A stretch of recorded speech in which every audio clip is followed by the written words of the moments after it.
यहाँ पर हम ट्रैफिक के बारे में देखते हैं, यानी यातायात की जो बुक है उसके बारे में हम देखते हैं। यहाँ पर यातायात यातायात के नियमों के बारे में बुक है। उसमें अगर हम देखें भारतीय रेल के बारे में बात करें, भारतीय रेलवे का वर्तमान में एशिया में सेकंड नंबर पर है रेलवे नेटवर्क के मामले में, और वर्ल्ड में हम देखें भारतीय रेल है वो फोर्थ नंबर पर आती है। अगर पेपर पैटर्न की बात करें, जैसे एसी का 100 नंबर का पेपर होगा, 100 नंबर के पेपर में 40 क्या है ऑब्जेक्टिव क्वेश्चन और 60 नंबर का सब्जेक्टिव होगा।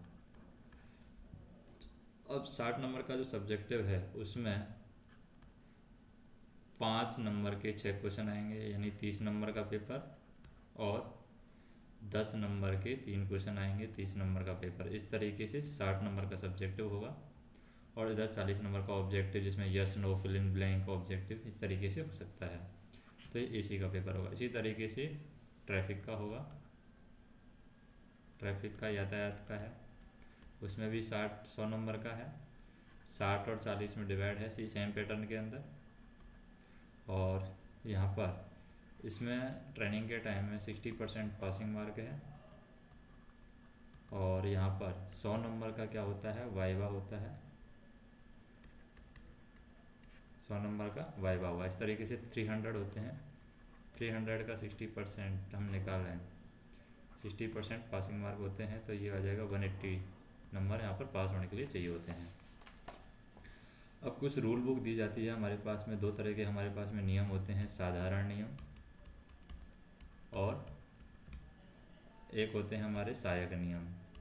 सहायक नियम, तो सहायक नियम है कभी भी साधारण नियमों का विरोध नहीं करते हैं। साधारण नियम हमारे केंद्र सरकार के द्वारा, भारत सरकार के द्वारा बनाए जाते हैं, और जो सहायक नियम हैं ये डिवीज़न के द्वारा बनाए जाते हैं, ये मंडल के द्वारा बनाए जाते हैं, या फिर क्षेत्रीय रेल के द्वारा ये बनाए जाते हैं, क्योंकि अलग अलग क्षेत्र की भौगोलिक परिस्थिति होती है, तो उसके अकॉर्डिंग ये नियम बनाए जाते हैं। तो जनरल रूल है ये कम्प्लीटली रेलवे बोर्ड पर लागू होते हैं, और ये जो जनरल नियम हैं ये हमारे 1976 से चले आ रहे हैं जनरल नियम। और साधारण नियम हैं इनको सहायक नियम भी कहते हैं, और इनको कौन बनाता है, जोनल रेलवे इन सहायक नियमों को बनाता है। और अगर हम बात करें जनरल नियम को हम सब्सिडरी रूल भी कहते हैं, जनरल रूल और सब्सिडी रूल, जो साधारण नियम हैं इनको हम क्या कहते हैं, सब्सिडरी रूल भी कहते हैं। और जीआर की सहायक होगा, ये सब्सिडी जो रूल है, ये सब्सिडी रूल या फिर हम बोल सकते हैं सहायक रूल है, सब्सिडी रूल है, ये क्या होगा, जनरल रूल जो है उनका ये सहायक होगा, विरोधी नहीं होगा, उनका विरोध नहीं करेगा। और जैसे हम जनरल रूल की बात करें, सेंट्रल रेलवे बनाता है मुंबई का, सेंट्रल रेलवे बोर्ड के अंदर। और उसके बाद में आती है हमारी दुर्घटना नियमावली, यानी दुर्घटना के समय किस तरीके की स्टाफ की ड्यूटी होती है, क्या स्टाफ को करना चाहिए, क्या रेलवे कर्मचारियों को करना चाहिए दुर्घटना के समय, वो सारी बातें हैं हमारी दुर्घटना नियमावली 2003 में बताई गई है। दुर्घटना नियमावली 2003 में ये सारी बातें बताई गई हैं कि किसको क्या करना चाहिए। अब बात करते हैं हम, जैसे जो लाइन होती है, ऑफ सिग्नल क्या होते हैं, फर्स्ट ऑफ सिग्नल क्या होता है, होम सिग्नल क्या होता है, उनके बारे में बात करते हैं। जैसे कि हमारे पास में एक दोहरी लाइन है, तो दोहरी लाइन इस तरीके से है, अगर वो बीच में से कहीं से कट करके इस तरीके से चेंज हो रही है लाइन, तो इसको हम कहेंगे, जो लाइन चेंज होती है उसको हम कहते हैं लूप लाइन, जहाँ पर पटरी चेंज होती है। और बाकी जो हमारी जो ये कहलाती है हमारी मेन लाइन। अब यहाँ पर दो पॉइंट होते हैं हमारे पास में, फेसिंग पॉइंट और ट्रेलिंग पॉइंट। फेसिंग पॉइंट क्या होता है और ट्रेलिंग पॉइंट क्या होता है। जैसे फेसिंग पॉइंट है, फेसिंग पॉइंट, फेसिंग पॉइंट क्या होता है, जो ट्रेन की डायरेक्शन को चेंज कर सकता है, चेंज की, या जिस पॉइंट से ट्रेन की डायरेक्शन चेंज हो सकती है, डायरेक्शन चेंज हो सकती है, वो हमारा कहलाता है फेसिंग पॉइंट। जैसे इधर से गाड़ी आ रही है तो यहाँ पर ये इस पॉइंट पर इधर मूव कर सकती है, तो ये हमारा फेसिंग पॉइंट कहलाएगा। इधर से गाड़ी आ रही है तो इस पॉइंट पर ये हमारा फेसिंग पॉइंट कहलाएगा। लेकिन मान लीजिए गाड़ी हमारी इधर से आ रही है, तो इधर से आएगी इस पटरी पर, तो यहाँ पर ये डायरेक्शन चेंज नहीं होने वाली है इन पॉइंट पर। तो इधर से जब गाड़ी आएगी, डाउन की साइड गाड़ी आएगी, तो यही पॉइंट हमारा, जैसे ये पॉइंट है ए पॉइंट, ये पॉइंट है बी पॉइंट, ये ए बी पॉइंट हमारे कहलाएंगे ट्रेलिंग पॉइंट। ट्रेलिंग पॉइंट यानी जो डायरेक्शन को चेंज नहीं कर सकता, डायरेक्शन चेंज नहीं होती है, डायरेक्शन चेंज नहीं होती है, वो कहलाएगा हमारा ट्रेलिंग पॉइंट। अब हम बात करते हैं रेल संरक्षा आयुक्त। रेलवे संरक्षा आयुक्त होता है, वो हमारा रेलवे के जो दुर्घटना की जांच करता है, और वो रेलवे का कर्मचारी हमारा नहीं होता है। जैसे हम कहते हैं CRS, इसको बोलते हैं कमिश्नर ऑफ रेलवे सेफ्टी। ये रेलवे दुर्घटना की जांच करता है, commissioner of railway safety, railway safety. और ये क्या करता है, जो रेल के दुर्घटना होती हैं उनकी जांच करता है, और ये रेलवे का कर्मचारी नहीं होता है, इसलिए ये निष्पक्ष जांच करता है। और ये हम बात करें, जैसे इसको हम हिंदी में कहते हैं, कमिश्नर ऑफ रेलवे सेफ्टी को रेल संरक्षा आयुक्त, रेल संरक्षा आयुक्त। और ये रेलवे का कर्मचारी नहीं होता है।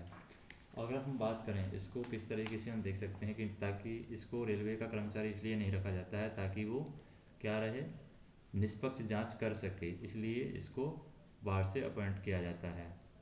अब हम बात करते हैं जैसे कि रेलवे के अंदर क्या होता है, जैसे GRP होता है, हमारे पास में RPF होता है। GRP क्या होता है, ये स्टेट गवर्नमेंट की जो पुलिस होती है वो होती है GRP, यानी government railway police, government railway police. तो लॉ एंड ऑर्डर मेंटेन करना किसका काम है रेलवे में, लॉ एंड ऑर्डर। जैसे हमारे पास में जो GRP होता है, गवर्नमेंट रेलवे पुलिस होता है, ये स्टेट गवर्नमेंट की तरफ से होता है।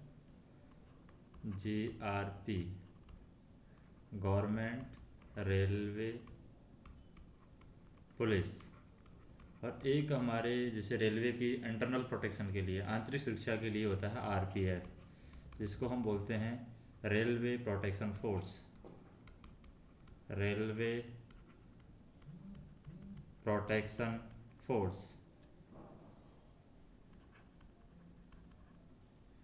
तो यहाँ पर हम बात करते हैं रेलवे प्रोटेक्शन फोर्स जो आंतरिक सुरक्षा के लिए होता है।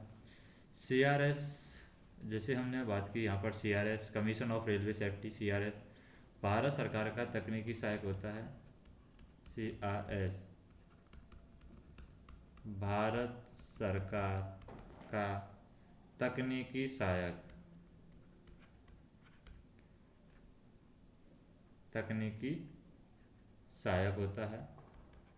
जब भी हम कोई भी रेलवे लाइन बिछाते हैं, तो रेलवे लाइन बिछाने के बाद में या रेलवे लाइन बिछाने से पहले हमें CRS की परमिशन लेनी होती है। CRS ये देखता है कि जो भी साधारण नियम बनाए गए हैं उनका पालन किया जा रहा है या नहीं किया जा रहा है, वो CRS के अंडर में होता है। कोई भी लाइन बिछानी है या कहीं पर भी रेल लाइन शुरू करनी है तो वहाँ पर CRS की परमिशन लेना ज़रूरी है। फिर यहाँ पर बात करते हैं एक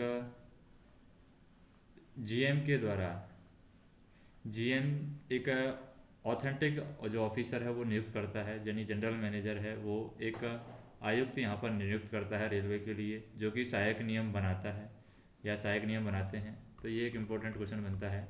उस ऑफिसर को हम कहते हैं PCOM, principal chief operation manager, principal chief operation manager उसको बोला जाता है।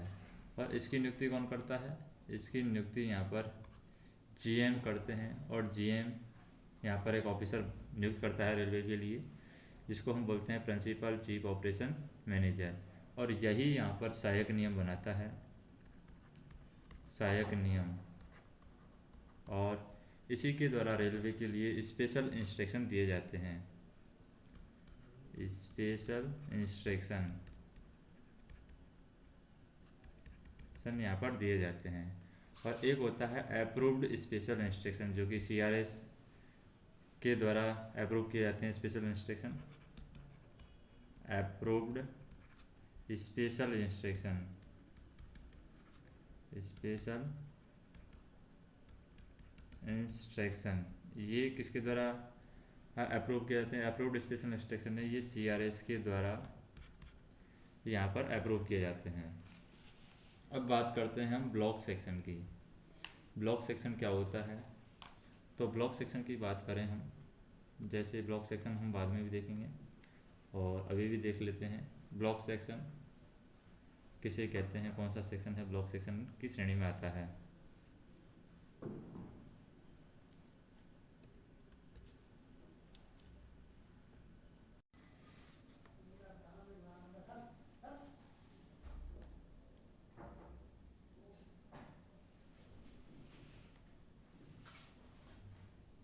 जैसे ब्लॉक सेक्शन हम देखते हैं, ब्लॉक सेक्शन में जैसे दोहरी लाइन की बात करते हैं, ये हमारे पास में दोहरी लाइन है। दोहरी लाइन, तो इस दोहरी लाइन में क्या होता है, जैसे हमारे पास में ये स्टेशन है और इधर दूसरा स्टेशन है इस तरीके से। तो इस स्टेशन में पिछले स्टेशन के अंतिम रोक सिग्नल, पिछला स्टेशन का मान लीजिए यहाँ पर एक सिग्नल है अंतिम रोक सिग्नल, तो पिछला स्टेशन का यहाँ पर अंतिम रोक सिग्नल है, इसको हम बोलते हैं लास्ट स्टॉप सिग्नल। पिछले स्टेशन के अंतिम रोक सिग्नल से आगे अगले स्टेशन के प्रथम रोक सिग्नल तक, अगले स्टेशन का जो प्रथम रोक सिग्नल, जैसे फर्स्ट स्टॉप सिग्नल है FSS, फर्स्ट स्टॉप सिग्नल के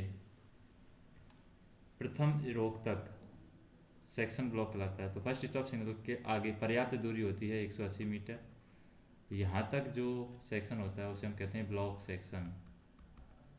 block section last stop signal से फर्स्ट स्टॉप सिग्नल के आगे पर्याप्त दूरी 180 मीटर तक का जो क्षेत्र है या ब्लॉक है वो कहलाता है ब्लॉक सेक्शन।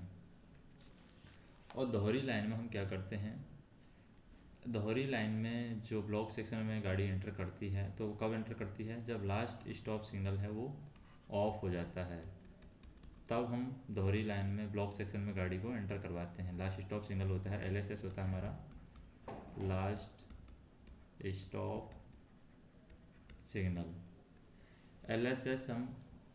LSS ऑफ नहीं हो तब क्या होगा, अगर LSS ऑफ नहीं होता है किसी तकनीकी प्रॉब्लम की वजह से या और कोई वजह से ऑफ नहीं होगा, तो हम कह सकते हैं ऑफ नहीं हो।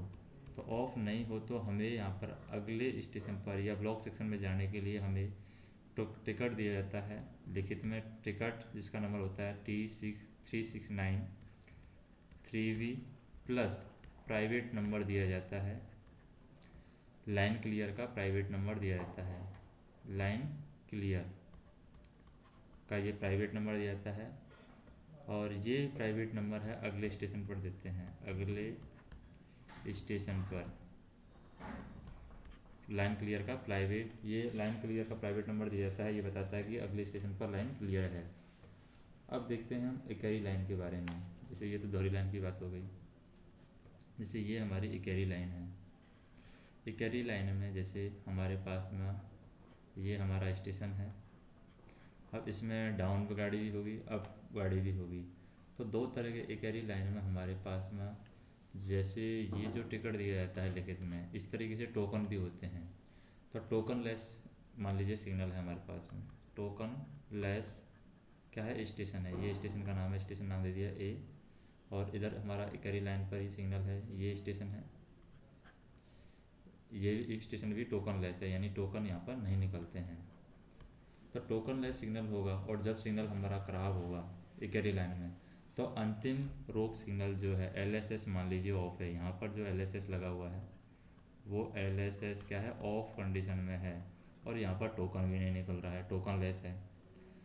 तो हम क्या करते हैं, जब अंतिम रोक सिग्नल ऑफ होता है तब टोकन लेस उपकरण हो, तब हम क्या कर सकते हैं, एक PLCT हमें मिलता है, PLCT जिसको हम बोलते हैं paper line clear ticket, paper line clear ticket हमें मिलता है, paper line clear ticket PLCT। अब इसमें जो अप गाड़ी है, जो जाने वाली है, अप गाड़ी है, जाने वाली गाड़ी है, उसके लिए टिकट मिलता है टिकन क्लियर 1425 अप ट्रेन का, और टिकट क्लियर डाउन गाड़ी के लिए मिलता है 1425 डाउन ट्रेन का। तो ये टोकन लेस के लिए होता है। टोकन लेस अगर स्टेशन है, मान लीजिए किसी स्टेशन पर टोकन की फैसिलिटी है, तो वहाँ पर क्या होगा, वहाँ पर टोकन दिया जाता है। जैसे टोकन वाला स्टेशन है मान लें हमारे पास में, जहाँ पर टोकन निकलते हैं, टोकन वाला स्टेशन है एक हरी लाइन पर, तो क्या होगा, ब्लॉक सेक्शन में जाने के लिए यहाँ पर टोकन दिया जाता है, ब्लॉक सेक्शन में जाने के लिए यहाँ पर टोकन दिया जाएगा। टोकन किस तरीके से होता है, जैसे जो बॉल होती है कॉस्को की, उसमें 1/4 भाग हम दे देते हैं, इतना मोटा ठोस होता है 1/4 भाग, तो इस तरीके का यहाँ पर टोकन होता है। अगर टोकन वाला स्टेशन है, ये भी अगर काम नहीं कर रहा है, या टोकन निकालने का जो उपकरण है वो काम नहीं कर रहा है, तो यहाँ पर टिकट दिया जाता है टी, यानी कि टिकट क्लियरिंग TC है, ये 1425 अप ट्रेन के लिए जाते हैं, अप ट्रेन के लिए, और TD डाउन ट्रेन के लिए TD दिया जाता है 1425 डाउन ट्रेन के लिए, डाउन ट्रेन के लिए। अब मान लीजिए यहाँ पर हम बात करते हैं, एक पॉइंट होता है हमारे पास में एक्सल काउंटर। एक्सल काउंटर क्या काम करता है, किस तरीके से इसका उपयोग रेलवे में किया जाता है। एक्सल काउंटर, एक्सल काउंटर क्या होता है, एक्सल को काउंट करता है। एक्सल जो हमारे दो पहियों के बीच में लगे होते हैं उनको बोलते हैं एक्सल। जैसे ये पहिया है रेलवे का, ये पहिया है रेलवे का, और ये हमारा एक्सल है, तो इस एक्सल को काउंट करता है एक्सल काउंटर। जैसे मान लीजिए एक ट्रेन में 32 एक्सल लगे हुए हैं, जैसे ये हमारी ट्रेन का स्लीपर है, ये पटरी पर चल रहा है। अब यहाँ पर हम देखें ये एक्सल लगे हुए हैं, तो यहाँ पर एक्सल काउंटर हम क्या करते हैं, दो जगह एक्सल काउंटर लगा देते हैं। जैसे कि यहाँ पर हमने एक्सल काउंटर लगा दिया है, एक्सल काउंटर की डिवाइस लगा दी है, यहाँ पर हमने एक्सल काउंटर की डिवाइस लगा दी है, और इन दोनों के तार को जोड़ करके स्टेशन मास्टर के रूम में यहाँ पर लगा दिया है। इसको बोल दिया एक्सल काउंटर, EC बोल दिया हमने एक्सल काउंटर। अब क्या करेगा, यहाँ से जब गाड़ी घुसेगी ब्लॉक, जब गाड़ी एंटर करेगी, तो यहाँ पर एक्सल काउंट कर लेगा। जैसे कि एक गाड़ी के अंदर 6 एक्सल हैं, तो 6 एक्सल हैं, और मान लो 10 डिब्बे की है तो 60 एक्सल हो गए। अब ये 60 एक्सल हैं, यहाँ से एंटर करेंगे, और यहाँ से इससे हमें 60 एक्सल बाहर निकलने चाहिए। अगर ये यहाँ पर 58 एक्सल ही निकले हैं, इसका मतलब 2 एक्सल रह गया, तो यहाँ पर ये लाइन को भरी हुई बताएगा। तो स्टेशन पर बहुत सारे प्लेटफॉर्म होते हैं, तो स्टेशन मास्टर को यहाँ पर पता नहीं चल पाता है कि कौन सी लाइन है क्लियर है, कौन सी नहीं है। तो वो इसी डिवाइस की मदद से वहाँ पर पता लगाता है, एक्सल काउंटर की मदद से, कि कौन सा एक्सल काउंटर है शून्य बता रहा है, इसका मतलब अंदर की लाइन क्लियर है, और जिस एक्सल काउंटर पर कुछ डेटा है यानी वो लाइन भरी हुई है, वो लाइन खाली नहीं है।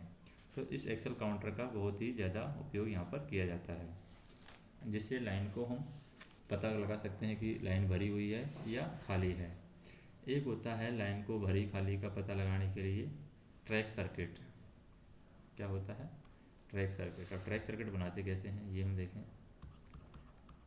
ट्रैक सर्किट इस तरीके से बनाया जाता है, जैसे हमारी ये रेल की पटरियाँ हैं, रेल की पटरी को जहाँ जहाँ पर ट्रैक सर्किट बनाए जाते हैं वहाँ वहाँ पर इनको आइसोलेट किया जाता है। रेल की पटरियाँ पूर्ण रूप से आइसोलेट होती हैं, फिर इनको आइसोलेट करने के बाद में एक बैटरी हम लगाते हैं यहाँ पर ट्रैक सर्किट के लिए। जैसे ट्रैक सर्किट के लिए बैटरी लगा दी, इसका प्लस टर्मिनल है, ये बैटरी का नेगेटिव टर्मिनल है। अब प्लस टर्मिनल मान लीजिए इससे जोड़ दिया है, नेगेटिव टर्मिनल मान लीजिए हमने इससे जोड़ दिया है।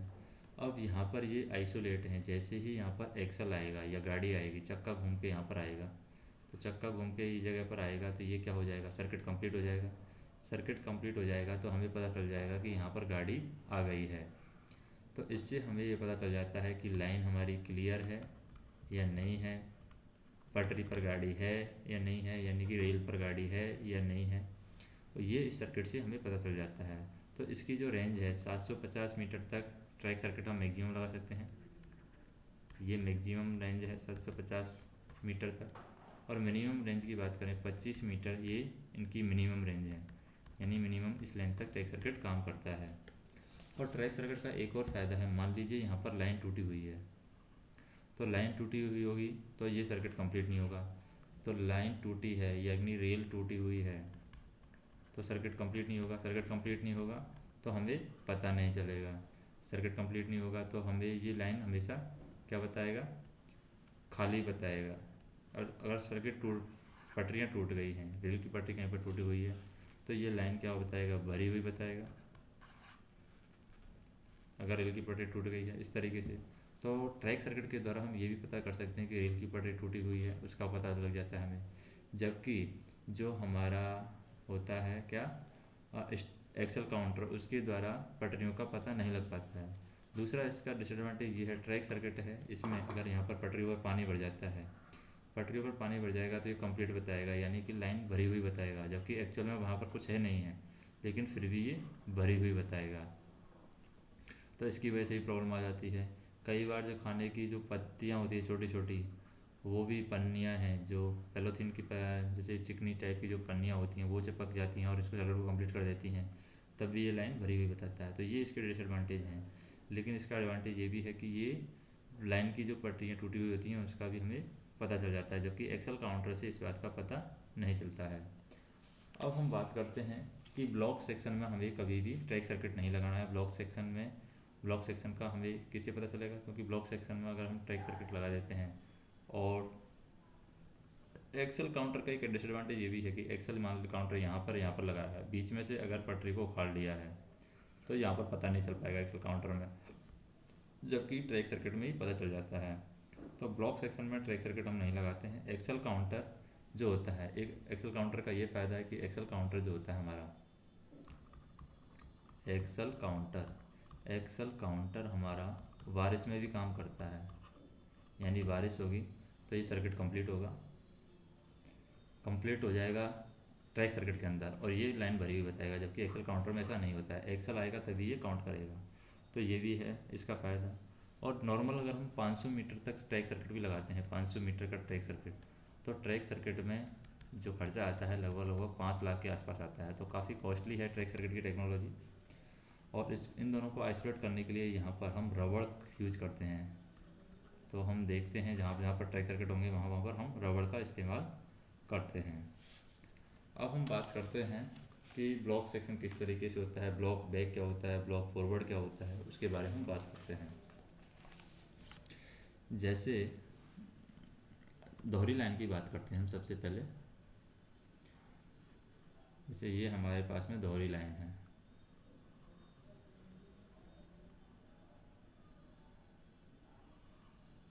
ये क्या है, दोहरी लाइन है। दोहरी लाइन में सबसे पहले हमारे पास में मान लीजिए ये स्टेशन ए है और ये स्टेशन बी है और ये स्टेशन सी है। इसमें ये हमारा जो होता है वो होम सिग्नल होता है, होम सिग्नल। ये दोहरी लाइन यहाँ पर से चेंज हो रही है। ये हमारा होता है यहाँ पर स्टार्टर सिग्नल। ये होता है हमारे पास में एडवांस स्टार्टर,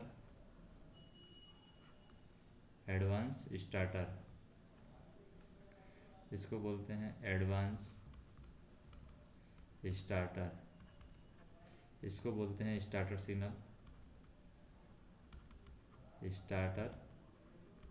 सिग्नल। और ये अप लाइन के लिए है। इसी तरीके से अगर डाउन लाइन की बात करते हैं तो डाउन लाइन में क्या होगा, हमारे पास में यहाँ पर जो सिग्नल होगा सबसे पहले, यहाँ पर हम बात करते हैं ये PS, यानी हम कह सकते हैं कौन सा, प्रोमिसिव सिग्नल है, प्रोमिसिव सिग्नल। और यहाँ पर ये जो होगा यहाँ पर जो सिग्नल होगा वो होगा रूट इंडिकेटर या होम सिग्नल, रूट इंडिकेटर या होम सिग्नल, होम सिग्नल। कि मान ले रूट इंडिकेटर क्यों लगाया जाता है कि मान ले दो रूट यहाँ पर इस तरीके से चेंज हो रहे हैं, तो अगर हमारे पास में ये दो सिग्नल है रूट इंडिकेटर, अगर ये वाला सिग्नल ऑन है तो इस रूट पर गाड़ी जाएगी, अगर ये वाला सिग्नल ऑन है तो इस रूट पर गाड़ी जाएगी। तो इस तरीके से ये कनेक्ट होते हैं। और जैसे होम सिग्नल है, यहाँ पर होम सिग्नल से पहले यहाँ पर एक सिग्नल होता है जिसको बोलते हैं PS, यानी कि प्रोमिसिव सिग्नल बोलते हैं। अब ये तो होगी हमारी दोहरी लाइन की बात। अब हम बात करते हैं एकरी लाइन के बारे में बात। तो ये भी एक इम्पोर्टेंट सेक्शन है LP के लिए, यानी कि एग्ज़ाम के पॉइंट ऑफ व्यू से इम्पोर्टेंट है। अब हम बात करते हैं सिंगल लाइन की बात। सिंगल लाइन में क्या होता है, जैसे ये हमारी सिंगल लाइन है, अप और डाउन एक ही होगा, ये हमारा एक स्टेशन होगा इसमें। यहाँ पर हम देखें ये है last stop signal, last stop signal, last stop signal है। ये है हमारा first stop signal, first stop signal, first stop signal. इससे पर्याप्त दूरी, यानी इससे इधर 180 मीटर की दूरी, ये हमारा कहलाता है, यहाँ तक की दूरी है, ये कहलाएगी हमारी 180 मीटर। यहाँ फर्स्ट स्टॉप सिग्नल, यहाँ लास्ट स्टॉप सिग्नल, यहाँ, तो ये पूरी दूरी हमारी कहलाती है ब्लॉक सेक्शन, ब्लॉक सेक्शन। अब ब्लॉक सेक्शन से आगे जाते हैं तो ये ब्लॉक फॉरवर्ड कहलाता है, पीछे जाते हैं तो ब्लॉक बैक कहलाता है। तो यहाँ पर हम देखते हैं ब्लॉक बैक क्या होता है। ब्लॉक सेक्शन से आगे जाने के लिए, आगे जाने के बाद में जैसे इस पॉइंट से आगे गए तो उसके बाद में पीछे वाले सेक्शन में जाएंगे तो वो कहेंगे ब्लॉक बैक। और यहाँ पर ये वाला जो पॉइंट है, ये वाला पॉइंट कहलाएगा हमारा फेसिंग पॉइंट, फेसिंग पॉइंट। और यहाँ पर ब्लॉक बैक की फैसिलिटी है, ये एकरी लाइन में होती है। एकरी लाइन में कभी भी ब्लॉक फॉरवर्ड नहीं होता है, ब्लॉक फॉरवर्ड यहाँ पर नहीं होता है, जबकि दोहरी लाइन में ब्लॉक फॉरवर्ड की फैसिलिटी होती है। दोहरी लाइन में क्या होता है, हम वापस आ सकते हैं। जैसे हम बात करें, जैसे दोहरी लाइन की हम बात करते हैं, जैसे ये दोहरी लाइन है हमारी, यहाँ पर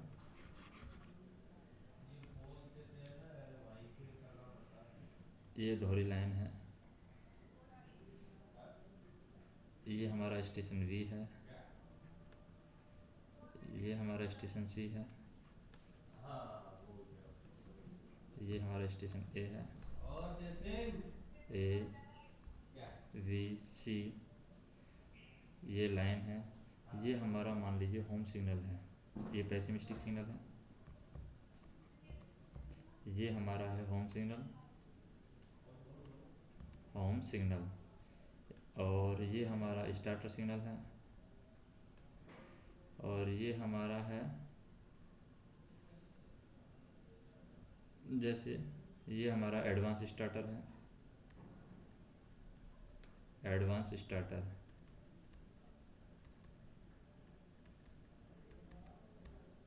एडवांस स्टार्टर। और जैसे ये हमारे जो पॉइंट हैं, रूट इंडिकेटर है home signal, route indicator home signal, route indicator home signal बोलते हैं, यानी रूट इधर चेंज हो सकता है हमारा। और डाउन गाड़ी के लिए है ये, डाउन के लिए, और इधर हम जाएंगे तो ये अप गाड़ी के लिए है। और यहाँ पर जो होगा हमारा पेसिमिस्टिक, यानी कि प्रोमिसिव सिग्नल होगा, परमेसिव सिग्नल, परमेसिव सिग्नल। तो इसमें हमें ये देखना होता है कि अगर हम फेसिंग पॉइंट से आगे जा रहे हैं, जैसे हमारा ये फेसिंग पॉइंट है, इस फेसिंग पॉइंट से आगे जा रहे हैं, लास्ट स्टॉप सिग्नल के बाद में हमारा जो होम सिग्नल है, होम सिग्नल के बाद में जैसे लास्ट स्टॉप सिग्नल बोलते हैं हम इसको, ये होम सिग्नल हो गया। तो दोहरी लाइन में हम बात करते हैं ब्लॉक सेक्शन फॉरवर्ड क्या होता है, ब्लॉक सेक्शन बैक क्या होता है, उसके बारे में बात करते हैं। जैसे ये हमारी दोहरी लाइन है, अब इस दोहरी लाइन में ये हमारा स्टेशन ए और ये हमारा स्टेशन बी, जैसे इस तरीके से स्टेशन है, ये बी है, ये ए है। अब ए में ये हमारा मान लीजिए लास्ट स्टॉप सिग्नल है, लास्ट स्टॉप सिग्नल ये हमारा इस पॉइंट पर है, वो है पी, यानी डिस्टेंट सिग्नल इसको बोलते हैं, डिस्टेंट सिग्नल। और ये हमारा है यहाँ पर होम सिग्नल, होम सिग्नल। तो होम सिग्नल से आगे यहाँ पर 180 मीटर की दूरी तक मिनिमम, ये 180 मीटर की दूरी क्या है, 180 मीटर की दूरी कम से कम है, कम से कम। ये हमारा पूरा कहलाता है block section. Last stop signal से होम सिग्नल के आगे 180 मीटर तक, कम से कम 180 मीटर तक पर्याप्त दूरी है, ये हमारा कहलाता है ब्लॉक सेक्शन। और ब्लॉक सेक्शन से आगे जाने के बाद में अगर गाड़ी को पीछे लाते हैं तो ब्लॉक बैक कहलाता है, और अगर इससे आगे ले जाते हैं, आगे और सेक्शन को आगे ले जाते हैं ट्रेलिंग एज से, जैसे ये है ट्रेलिंग फेस, ट्रेलिंग फेस से आगे ले जाते हैं ट्रेलिंग फेस, तो वो कहलाता है हमारा क्या, ब्लॉक फॉरवर्ड। और ये यहाँ पर जो ट्रेलिंग फेस है, ट्रेलिंग फेस पर इस पॉइंट पर ये क्या होता है, एक बोर्ड लगा रहता है जिसको बोलते हैं VSLV बोर्ड,